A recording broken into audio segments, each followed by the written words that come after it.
Hi friends, welcome back to my channel. बहुत दिनों बाद आज फिर से वीडियो बना रहा हूँ और लास्ट है। पूरे के पूरे ईयर ख़त्म हो रहा है, साल ख़त्म हो रहा है और 2024 आने वाला है उसके बाद। तो 2023 में ये लास्ट वाला वीडियो है। Discrete mathematical structure core paper का मैं जब डिस्कशन कर रहा था सिलेबस का, तो कोर 6 तक कर दिया था। और एक भाई का कमेंट आया था कि लॉन्ग क्वेश्चन का जो फॉर्मेट होता है, मतलब बीएससी कंप्यूटर साइंस में इतना ज़्यादा लॉन्ग क्वेश्चन कोडिंग टाइप का नहीं आता, थियोरेटिकली आता है। तो उसके लिए जो बोला था उसका भी वीडियो मैंने अपलोड कर दिया है और उसको सिर्फ पब्लिक करना बाकी है। तो डिस्क्रीट मैथमेटिक्स स्ट्रक्चर में क्या क्या आता है, चलो उसके बारे में देखते हैं। और मेरे टाइम पे मुझे लग रहा था कि डिस्क्रीट मैथमेटिक्स एक हार्ड सब्जेक्ट है, और उतना भी हार्ड नहीं जितना मैं सोच रहा था, क्योंकि मैं ठीक से पढ़ा नहीं था। और आप ये वाला गलती मत करना अगर कोई बीएससी कंप्यूटर साइंस पे हो तो, क्योंकि ये थियोरेटिकली बेसिस पूरे के पूरे है। और अभी मैं जहाँ पे हूँ मास्टर्स कर रहा हूँ, तो उधर पूरे के पूरे कंप्यूटेशनल जो होते हैं, मैथमेटिक्स जैसे होता है उस टाइप से पढ़ा रहे हैं। तो बेसिक कंप्यूटर साइंस के लेवल के हिसाब से आपको सिर्फ थियोरेटिकली कुछ नहीं आएगा। अगर मुझे उतना पता होता उस टाइम पे, या थोड़े हमारे टीचर हमको बताते, तो शायद मेरा एग्ज़ाम सही से जाता। तो चलो हम देखते हैं यूनिट 1 पे कौन से चीज़ आते हैं। और ये वाला नोट जो बीएससी लेवल का नोट जो है वो मेरे पास है, अगर कहोगे तो नीचे कमेंट करना, तो मैं उसका जो लिंक होता है गूगल ड्राइव का, उसका लिंक शेयर कर दूंगा, आप डाउनलोड कर सकते हो उधर से। थियोरेटिकली बेसिस से जो नोट बना है उसका नोट है। ओके, तो यूनिट 1 पे देखते हैं। यूनिट 1 पे आता है logics and proofs. Logics and proofs मतलब जो ये प्रीपोजिशनल लॉजिक जो होते हैं, थ्योरिटी जो लॉजिक से स्टार्ट होता है, जैसे ट्रू फॉल्स हो गया, या पी क्यू जो आप वेरिएबल दो लेते हो उसको लेके जो बनाते हैं वही वाला लॉजिक होता है। और +2 पे भी ये वाला चीज़ था, और +3 पे भी ये वाला चीज़ है। पर बीएससी कंप्यूटर साइंस जब आप आते हो तो आप सोचते हो यार मैथमेटिक्स नहीं, सिर्फ हमको कंप्यूटर साइंस वाला सब्जेक्ट ही मिलेगा। मैं भी वही सेम सोचता था और वही गलती कर दिया, और ये वाला चीज़ को थोड़ा-सा हल्के में ले लिया। पर ये थोड़ा-सा कॉम्प्लिकेटेड हो जाएगा कब, जब आप इसको ध्यान नहीं दोगे। तो जो तो स्टूडेंट अच्छे से पढ़ रहे हैं उनके लिए ये वाला वीडियो नहीं है। मैं बना रहा हूँ कि मेरे जैसे एवरेज स्टूडेंट जो भी है उसको थोड़ा-सा मिल जाए कि आखिर टाइम पे, मतलब लास्ट टाइम पे कैसे प्रिपेयर कर लें। ओके, तो प्रीपोजिशनल लॉजिक जो होते हैं, पी क्यू लेके दो वेरिएबल लोगे आप, उसके हिसाब से लॉजिक का जो थियोरेटिकली कॉन्सेप्ट होता है उसके अंदर आता है, आप उसको प्रिपेयर करो अच्छे से। और प्रीपोजिशनल इक्विवेलेंस, इक्विवेलेंस मतलब दो स्टेटमेंट जो इक्विवेलेंट होता है या नहीं होता है उसका कंडीशन जो भी वगैरह होता है। और इक्विवेलेंस मतलब कि आपको पी क्यू एक दिया गया होगा एक स्टेटमेंट, उसको इक्विवेलेंस है कि नहीं चेकिंग करो, या इसका इक्विवेलेंट जो है उसका प्रूव करो, इस टाइप से क्वेश्चन आता है। और प्रेडिकेट एंड क्वांटिफायर्स, क्वांटिफायर्स मतलब दो टाइप्स के जो होते हैं उसके बारे में है। प्रेडिकेट मतलब एक चीज़ के, एक स्टेटमेंट जो होते हैं उसको, वो स्टेटमेंट के जो पार्ट होते हैं उसको बोलते हैं प्रेडिकेट। एंड क्वांटिफायर्स मतलब एग्जिस्टेंशियल और जो यूनिवर्सल होते हैं उस टाइप से होते हैं। और इधर एक मैथमेटिकल बुक्स में आप देखोगे तो उसका क्वेश्चन मिलेगा आपको, या जो भी पीडीएफ वगैरह मिलते हैं। मेरे टाइम पे भी मैंने पीडीएफ से ही देखा था, पर उधर क्वेश्चन होगा पूरा का पूरा कि इसको प्रूव करो। पर बीएससी कंप्यूटर साइंस पे मैं जब एग्जाम दे रहा था, और प्रीवियस ईयर क्वेश्चन पे भी आप देखोगे तो उस टाइप से क्वेश्चन नहीं था। सिर्फ थियोरेटिकली था कि प्रेडिकेट्स क्या होते हैं, क्वांटिफायर्स क्या होते हैं। थियोरेटिकली क्वेश्चन जो होता है उसके ऊपर फोकस करो ज़्यादा सा, जो एग्जाम्पल्स होते हैं उसके ऊपर। और इन्फरेंस रूल जो होते हैं इधर से क्वेश्चन आता है प्रूव करने वाले, 3 या 4 होगा बीएससी कंप्यूटर साइंस पे। और बाकी लेवल पे बुक्स पे देखोगे तो बहुत सारे ज़्यादा आ जाएंगे, उतना ही नहीं देखना। आपको अगर कॉलेज में आपके जो भी आप कॉलेज में पढ़ रहे हो, अगर टीचर अच्छा है थोड़े से, मतलब टीचर है पढ़ाने के लिए, हमारे टाइम पे टीचर भी नहीं थे तो प्रॉब्लम हुआ था। आपके यहाँ अगर टीचर है तो उनसे पूछ लो कि कितना हमारे कोर्स में आता है। बीएससी कंप्यूटर साइंस पे पूरे के पूरे जो ये सिलेबस होता है, उधर सिलेबस का सिर्फ पहला वाला हेडिंग दिया है, उसके अंदर क्या क्या कंटेंट होता है उस वाले चीज़ मेंशन नहीं है कि मैथमेटिकल इंडक्शन मतलब आपका कितना आएगा। इंडक्शन मतलब तो बहुत सारी चीज़ आ जाते हैं, जैसे नॉर्मल एक सीरीज दिया गया होगा उसको इंडक्शन पे प्रूव करो, इस टाइप सा सिर्फ बेसिक कंप्यूटर साइंस पे आता है। ये मैं क्यों बार बार हाईलाइट कर रहा हूँ बेसिक कंप्यूटर साइंस और दूसरा वाला मैथमेटिक्स, क्योंकि इधर से आपको डिफरेंस पता चल जाएगा। ऊपर एक लिखा गया है कि to learn the mathematical foundations, मतलब बेसिक कंप्यूटर साइंस लेवल पे क्या ज़्यादा चीज़ चाहिए, परमुटेशन कॉम्बिनेशन ये वाला चाहिए, और एनालॉजी जो थिंकिंग कैपेसिटी, एनालॉजी या आर्किटेक्चरल जो चीज़ें होते हैं उसी टाइप से चाहिए। मतलब आपको सिर्फ आपका दिमाग को लगाना चाहिए, थिंकिंग करना चाहिए उस लेवल पे, तो बेसिक लेवल पे आपको जाना चाहिए। अगर आपको लग रहा है कि यार पेपर कंप्लीट होगा या नहीं, तो जितना ऊपर ऊपर से पढ़ाया गया होगा एग्जाम्पल होगा उतना ही सिर्फ देख लो। और अंदर पूरे के पूरे इंडक्शन का जो कुछ होता है हमारे यहाँ, अभी मैं जब मास्टर कर रहा हूँ उधर पढ़ाए गए हैं इंडक्शन का, हाई लेवल वाला इंडक्शन जो होते हैं, जो मतलब पूरे के पूरे मैथमेटिक्स टाइप सा लगता है, उसको आप मत देखना। अगर पढ़ना चाहते हो तो पढ़ सकते हो, पर सेमेस्टर कंप्लीट करने के लिए इधर सिर्फ जो सीरीज वाला जो चीज़ होता है उसको प्रैक्टिस करके चले जाओ। 10 या 15 ऐसे सीरीज होगा, उसका भी नोट में भी उसी वाली चीज़ में मेंशन है कि किधर से लंग क्वेश्चन आता है, वही वाला नोट में आपको लिंक दे दूंगा नीचे, आप डाउनलोड कर लेना। वो मेरा भी नोट नहीं था, मैं पूरे के पूरे कलेक्ट करके रखा था मेरे फ्रेंड से, तो उसी वाला नोट होगा। ओके। और उसके बाद है होता है सेट्स एंड फंक्शन। ये थोड़ा सा फंक्शन वाला चीज़ तो मुझे भी क्लियर नहीं है, और सेट वाले जो चीज़ होते हैं हम तो ये काफ़ी मतलब पहले से पढ़ते आ रहे हैं कि ए बी सेट लो, उसका जो यूनियन इंटरसेक्शन जो चीज़ होते हैं उसी वाले चीज़, और इक्विवेलेंस ऑफ सेट जो होते हैं, और जो होता है कि एक सेट जो होता है डी मॉर्गन लॉ एक होता है सेट में, उसी वाली चीज़ ही मेन आता है, वही सेम सेम रिपीट हो रहा है क्वेश्चन, वही सेम रिपीट क्वेश्चन आप देख के चले जाओ, हो जाएगा। ओके। और सेट पे जो एडिशन होते हैं सेट का या इंटरसेक्शन जो होते हैं, और डिफरेंस ऑफ टू सेट्स जो होते हैं, वही सेम वाला चीज़ आता है, और उसका एक डायग्राम होगा। मेरे टाइम पे एग्जाम में जो जो चीज़ आया था मैं उसी चीज़ को बोल रहा हूँ। ओके।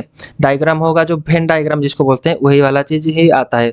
मुझे लग रहा था कि कॉम्प्लिकेटेड वाला चीज़ आएगा, तो मैं टेंशन में ये वाला चीज़ ही स्किप कर दिया था, ये डिस्क्रीट मैथमेटिक्स का। तो स्किप मत करना, क्योंकि हार्ड वाला चीज़ आप पढ़ के जाओगे, इजी वाला चीज़ आया होगा आपको, वही वाला चीज़ आप नहीं कर पाओगे। और इधर एक होता है ordering, partial ordering, well ordering, lattice. ये लाटिस वाला जो चीज़ होता है, जो डॉट्स लेके आप कनेक्ट करते हो चीज़ को, कितना एक ग्राफ को आप कितना टाइप से डिवाइड कर सकते हो, उसी चीज़ को होता है लाटिस, और वो उसका सबसेट होता है या नहीं। तो ये इजी वाला चीज़ होता है, इसको थोड़ा सा देख के जाना। ओके। और sum of product and product of sum principle, inclusion and exclusion. ये तो इंक्लूजन एक्सक्लूजन जो चीज़ होता है, इसका थ्योरी आता है। ये डेफिनेशन जो होता है, इधर से डेफिनेशन आएगा, क्योंकि एक यूनिट से 2 लॉन्ग क्वेश्चन आएंगे, आपको एक करना है, और उसमें से बाकी सारे जो चीज़ें होते हैं डेफिनेशन आएंगे, शॉर्ट क्वेश्चन आएंगे। ओके। तो इतना चीज़ें। और यूनिट 2 पे आता है कॉम्बिनेटरी। ये तो मेरा भी कंप्लीट नहीं है, मतलब मुझे भी नहीं आता, पर मैं सिर्फ आपको बोलने के लिए ही बोल दे रहा हूँ, क्योंकि अगर आपको किसी को आता है तो आप कर लेना। परमुटेशन कॉम्बिनेशन जो वो शायद उस टाइम पे मैं पढ़ा नहीं था, क्योंकि मुझे वो आता ही नहीं था, और मैं प्लस टू टाइम पे भी स्किप किया था। आप स्किप मत करना, क्योंकि परमुटेशन कॉम्बिनेशन जो होते हैं नॉर्मल, जो परमुटेशन जैसे निकालते हैं, एक फार्मूला होता है, और कॉम्बिनेशन का एक फार्मूला होता है सिमिलर टाइप का, उसी चीज़ ही होता है। और पिजन होल प्रिंसिपल हमेशा 3 मार्क का क्वेश्चन पे आएगा, सभी क्वेश्चन पे आता है। 3 साल का प्रीवियस ईयर क्वेश्चन देख लेना, हर साल आ रहा है। और मेरे जो जूनियर थे उधर से भी मैंने क्वेश्चन मांगे थे, तो उधर से मैंने देखा कि पिजन होल प्रिंसिपल फिर से आया है, मतलब हमेशा उसका डेफिनेशन ही आता है। ओके। शायद एक पैराग्राफ जैसा होगा, उतना ही रट्टा मार के चले जाओ, हो जाएगा। और रेकरेंस रिलेशन जो होता है, रेकरेंस रिलेशन का देख लेना थोड़ा सा। लीनियर, नॉन लीनियर, ये जो टाइप्स ऑफ होते हैं, सॉल्व करोगे कैसे। इसका एक बड़ा वाला एग्जांपल है, पर एक बीएससी लेवल पे थोड़ा सा कम है, एक टाइप सा होता है, मतलब एग्जांपल बुक में भी होगा, और पीडीएफ जो प्रोवाइड करते हैं कॉलेज, या आपके कॉलेज अगर प्रोवाइड करते होंगे, तो उधर पे जितना दिया गया है उतना करके चले जाओ, क्योंकि आपके कॉलेज वाले ही क्वेश्चन बनाएंगे, अगर ऑटोनोमस कॉलेज है तो। और प्राइवेट कॉलेज है तो आपको उधर से भी question same to same question ही आएगा, क्योंकि आपको पता चल जाएगा कि टीचर बताएंगे कि कैसे क्वेश्चन होता है। ओके। और बुक से कभी मत पढ़ना, रेकरेंस रिलेशन वगैरह, ये डिस्क्रीट मैथमेटिक्स बुक से कभी मत पढ़ना। अगर आप एडवांस लेवल के पढ़ना चाहते हो तो पढ़ो, पर सेमेस्टर क्लियर करने के लिए बुक से पढ़ोगे तो लटक जाओगे, कुछ नहीं हो सकता। और जितना दिया गया है पीडीएफ पे उतना ही पढ़ लो, और मैं जो नोट भी प्रोवाइड करूंगा उतने भी मैं भी शायद 7 या 8 एग्जाम्पल है, वही सेम से ही रिपीट होगा, सिर्फ नंबर चेंज होगा। और यूनिट 3 उसके बाद आता है ग्राफ्स। ये पूरे के पूरे थ्योरी है, ग्राफ वाला जो कॉन्सेप्ट है पूरा थ्योरी।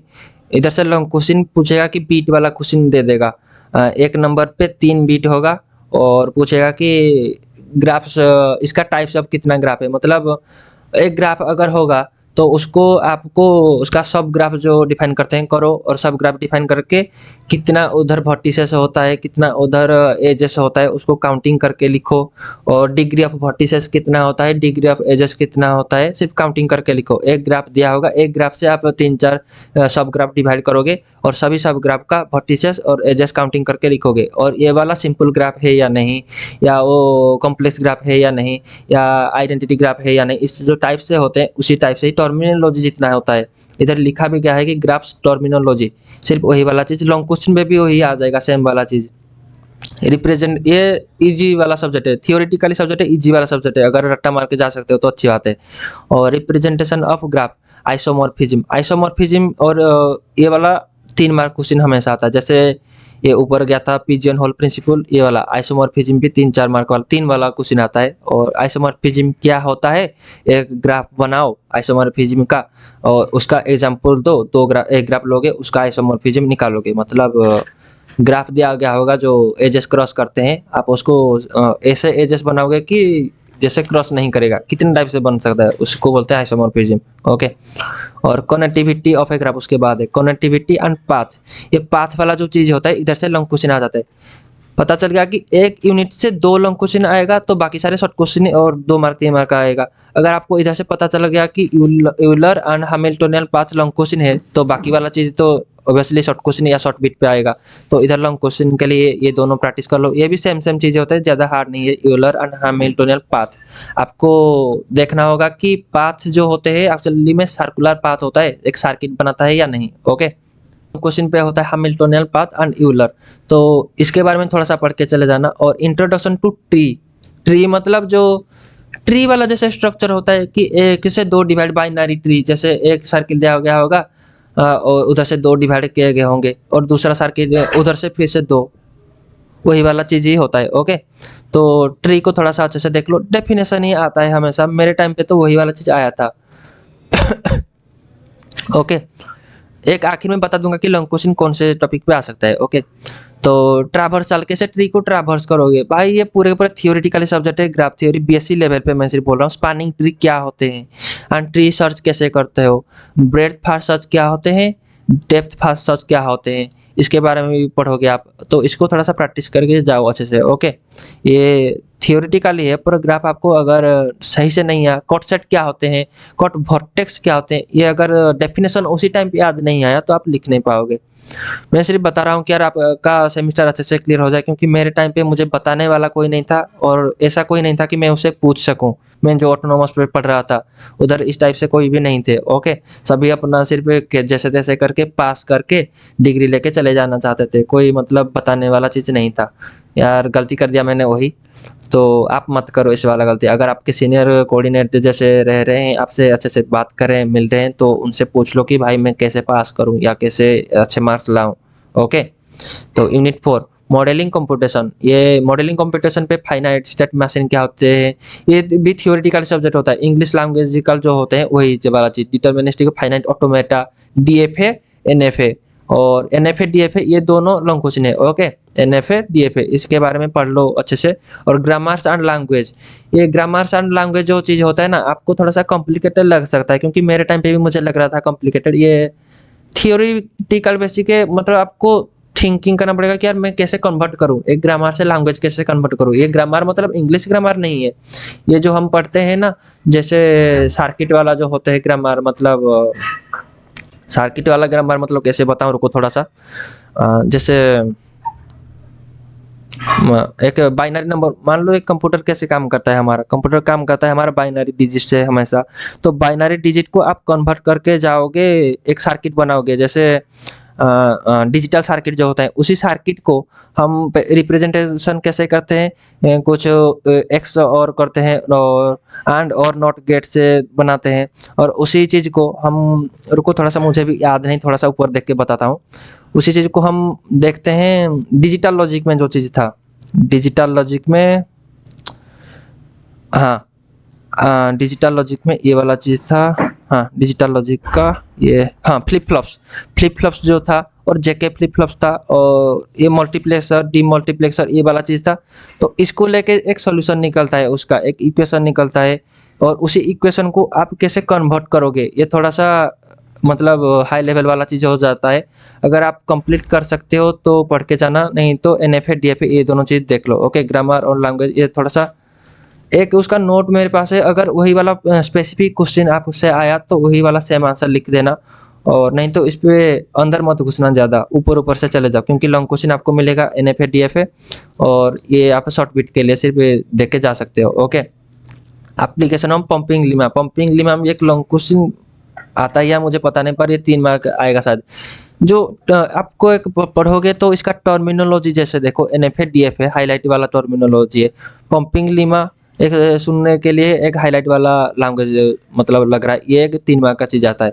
एक टीचर जब क्वेश्चन बनाता है, हमारे जो टीचर लास्ट सेमेस्टर पे आए थे वो हमको बोल रहे थे कि जो क्वेश्चन बनाता है उसको भी ठीक से पता नहीं होता कि इस सिलेबस के अंदर होता क्या चीज़ है, इसलिए सिलेबस को वो डायरेक्ट पकड़ते हैं, उसके हिसाब से डायरेक्ट क्वेश्चन बना लेते हैं हेडिंग देख के। ओके, आपको भी जो अच्छा वाला जो हाईलाइट वाला हेडिंग होता है उसको देख के प्रिपेयर करना होगा। सिर्फ बेसिक सा अगर आपको डिग्री लेना चाहते हो तो, क्योंकि ये वाला चीज़ डिजिटल लॉजिक आप अपने लाइफ में कभी यूज ही नहीं करोगे। मैं इतना तक पढ़ के आ चुका हूँ, मेरे भी शायद यूज नहीं हुआ है और आगे भी यूज नहीं होगा, पर हमको सिर्फ सेमेस्टर क्लियर करना ही जरूरी है। ओके, तो और रेगुलर लैंग्वेज ये भी वही सेम टाइप सा होता है, ग्रामर लैंग्वेज जो है।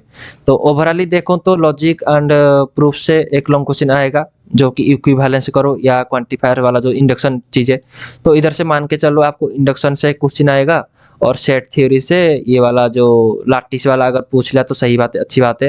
नहीं तो पार्स इंक्लूजन एक्सक्लूजन से पूछेगा, नहीं तो ये पार्शियल ऑर्डरिंग वेल ऑर्डरिंग पूछेगा। ओके, ये तीनों तो आप ये मैथमेटिकल इंडक्शन को अच्छे से अगर कर लेते हो तो बाकी सारे 2 मार्क के लिए रेडी हो जाओ। और यूनिट 2 से परमुटेशन कॉम्बिनेशन ये दोनों से एक क्वेश्चन आएगा, जो कि +2 लेवल पे जो था वही सेम सेम का टाइप होता है। एक वार्ड दिया गया होगा, उधर से कितना पॉसिबल वर्ड हो मतलब लेटर हो सकता है, कितना पॉसिबिलिटी काउंटिंग करो जो होता है, तो कितनी बार आप चूज करोगे वही वाला, या एक डाइस को थ्रो करो तो कितने ऑकरेंस हो सकते हैं, यही वाला चीज 2-2 बीट करके पूछ लेगा। एक ये कर सकते हो, नहीं तो रेकरेंस रिलेशन अगर चाहो तो ये वाला एक वाला क्वेश्चन पकड़ सकते हो। मेरे हिसाब से अगर आपको परम्यूटेशन कॉम्बिनेशन आता है तो ये वाला चूज कर लो, 2 लॉन्ग क्वेश्चन हो गया। ओके, और एक चीज़ है ग्राफ थ्योरी। ग्राफ थ्योरी पे वही बता, जितना थ्योरेटी आपको थ्योरेटिकली आ सकता है ग्राफ, एक ग्राफ बनाओगे उसको वो कौन सा टाइप का ग्राफ है एक डेफिनेशन लिखोगे, उसका एग्जांपल दोगे, ये 3 बिट पे आएगा वही सेम चीज़ें। और एक ये ले सकते हो, नहीं तो हैमिल्टोनियन पाथ और यूलर पाथ ये दोनों मिला के एक लॉन्ग क्वेश्चन आएगा, इसको देख सकते हो। तो ये हो गया 3 लॉन्ग क्वेश्चन। और 4 नंबर यूनिट से लॉन्ग क्वेश्चन है, पक्का लॉन्ग क्वेश्चन है, एनएफए एंड डीएफए गारंटेड वाला लॉन्ग क्वेश्चन ये है, हमेशा आता है, सभी टाइम पे भी आएगा। तो 4 लॉन्ग क्वेश्चन हो गया, और 7 मार्क का 4 लॉन्ग क्वेश्चन हो गया। आपको बाकी थियोरेटिकली के लिए मतलब 2 मार्क 3 मार्क और शॉर्ट क्वेश्चन के लिए प्रिपेयर होना है। ओके, तो कंप्लीट हो जाएगा आपका एक वाला कोर पेपर, जो कि हार्ड लगता है शायद मेरे जैसे स्टूडेंट के लिए, मतलब जो एवरेज वाले स्टूडेंट है उनको हार्ड लगता है ये वाला सब्जेक्ट शायद, मैं बोल रहा हूँ, क्योंकि मैथमेटिक्स अगर आपको थोड़ा सा वीक है तो ये वाला चीज़ हार्ड लग सकता है। तो इतना ही है। और इधर से एक रेफरेंस बुक्स आप देख सकते हो, तो देखो मेरे हिसाब से बुक मत देखना, यूट्यूब पे काफ़ी प्लेलिस्ट अवेलेबल है, उधर से देख लो अगर कुछ मतलब मैथमेटिकल वाला चीज़ होता है। नहीं तो थियोरेटिकली वाला चीज़ मैं एक नोट आपको प्रोवाइड करूँगा, नीचे लिंक दे दूँगा उसका, और वेबसाइट पे उसका लिंक हो सके तो एडिट करके देख मतलब डाल दूँगा, तो उधर से आप डाउनलोड कर सकते हो। ओके, उसके बाद मेन डिस्कशन करेंगे 8 वाला ऑपरेटिंग सिस्टम, ये एक मेरा फेवरेट सब्जेक्ट था बीएससी लेवल पे, और अभी भी ये इजी वाला सब्जेक्ट है, उतना हार्ड नहीं है, और इंटरेस्टिंग वाला सब्जेक्ट है कि आपको इतना याद नहीं रखना पड़ेगा, थोड़ा सा याद रखोगे कॉन्सेप्ट, उसके हिसाब से आपको पता चल जाएगा क्या लिखना है क्या लिखना नहीं। ओके, अगर आप टेक्नोलॉजी रिलेटेड हो तो उसके बाद ही डिस्कशन करेंगे कोर 8, और अभी के वीडियो को इतने पे ही रखते हैं। और सभी जो भी मेरे वीडियो देख रहे हैं उन सभी को थैंक यू, क्योंकि 1K हमारा कंप्लीट हो चुका है, और मैं सोचा नहीं था जब स्टार्टिंग पे वीडियो बना रहा था कि 1K भी कभी होगा। मतलब मैं सोच रहा था कि यार ऐसे वीडियो बना रहा है हूँ, कोई देखेगा या नहीं पता ही नहीं, पर 1K भी कंप्लीट हो चुका है, और देखते हैं कितना तक जाता है। टाइम मिलेगा तो मैं हमेशा वीडियो कुछ ना कुछ बनाते रहूँगा। ओके, तो अभी के लिए इतना ही, मिलते हैं आपको नेक्स्ट वीडियो पे। Thank you.